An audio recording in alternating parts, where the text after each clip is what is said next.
Today's video, we're going to look at the Helios 442.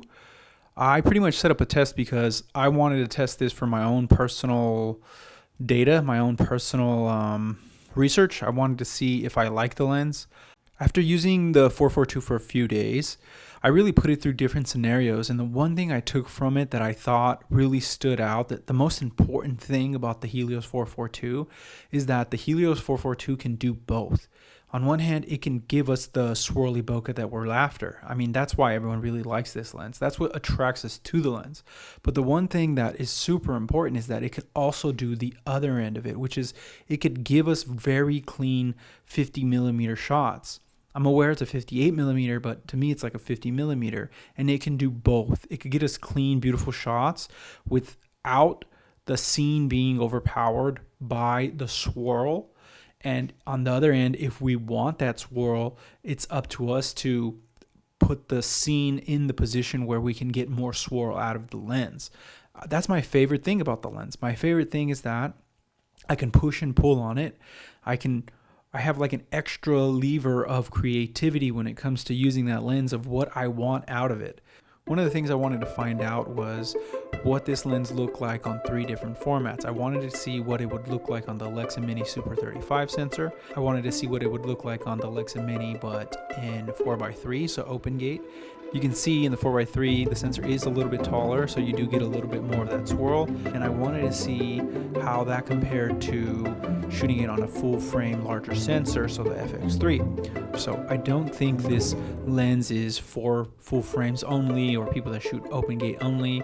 I just think you need to understand why the lens swirls, and once you do, you can get the most out of the image.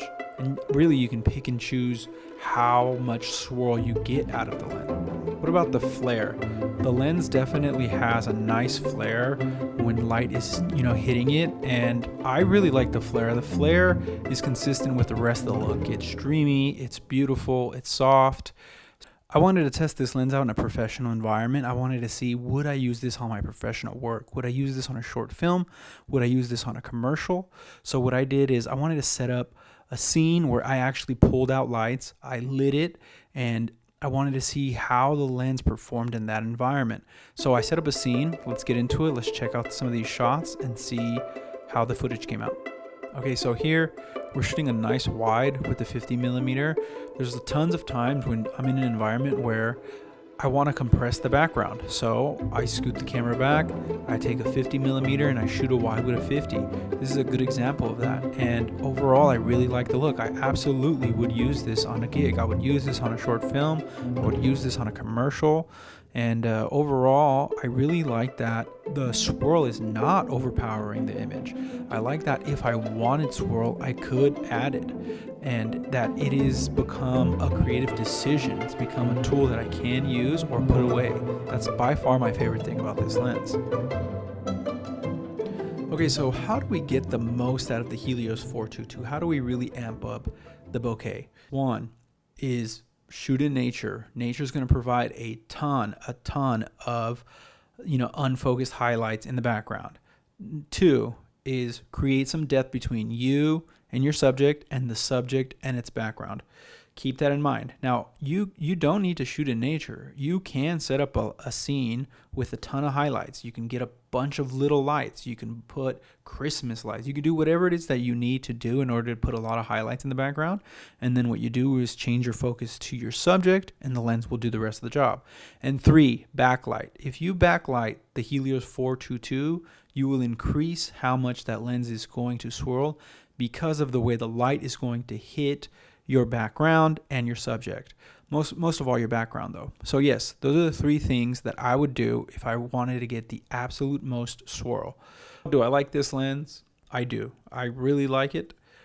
I think I can see myself using it on short films, definitely.